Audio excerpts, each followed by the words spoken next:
Hi there again, it's me, Nick, from the EOS Education team here at Boxlight. And I'm really excited because today I get to give you some more information to help you get the most out of your Google EDLA certified MimioPro G interactive flat panel. Today specifically, I'm excited to talk with you about multi-window mode. And this is an optional setting available on your panel under the settings menu, which will allow you to change the viewing experience. So your traditional panel in its Android mode looks much like a large tablet.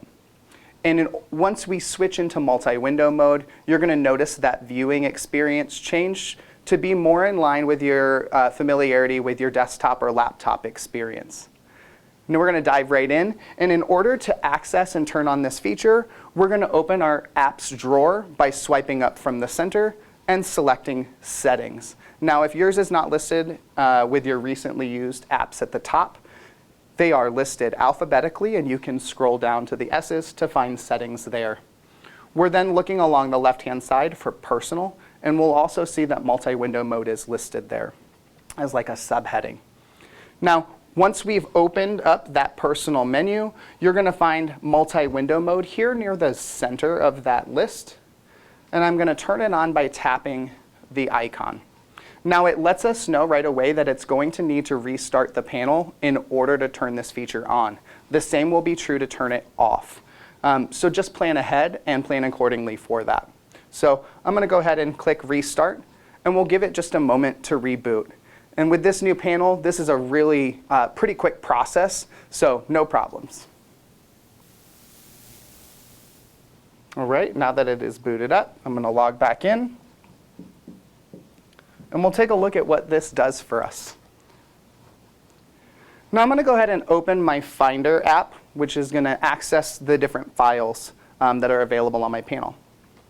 And you'll notice when I open this, instead of opening to a full screen mode like all the different applications and tools do in the regular mode, in multi-window mode, they open up in these smaller windows, so we have a little bit more control over how and what we do with them. So for instance, I also have the ability to lock items into certain areas on the screen. I do this by dragging that over. I can do it in the quarter lock by dragging it into a particular corner of the panel, and I'll see that there's a blue bar that then shows me where that item will lock into. So if I want it to be a quarter screen, I'll let it go here, and you notice that now my Finder application is locked there. If I want to make that larger, and maybe I want to do half the screen with that, I'm going to drag it to this middle point, and again, I'm dragging until I see this blue box appear. This blue box is what's going to give me the notification and the confidence to be able to know that this is going to go exactly where I tell it to. And that's a pretty great mode. You also can go to full screen, so you'll notice in the top right-hand corner with this tool, I also have the box that shows to go into full screen mode.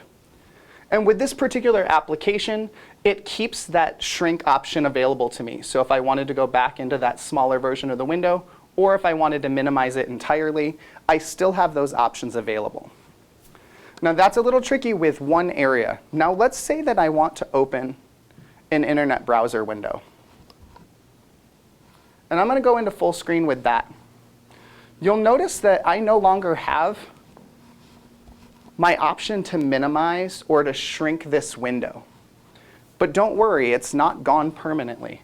All you need to do is swipe down from this little black space on the panel, and it actually drags that menu right back down for me. So again, I dragged down with one finger from that black space at the top, and now I see my shrink or minimize options here. So we haven't lost those, they just get hidden when using that browser window. So hopefully you've already started thinking of some great ways that you can utilize this with your colleagues or with your students in your environment. And I hope you have a great day.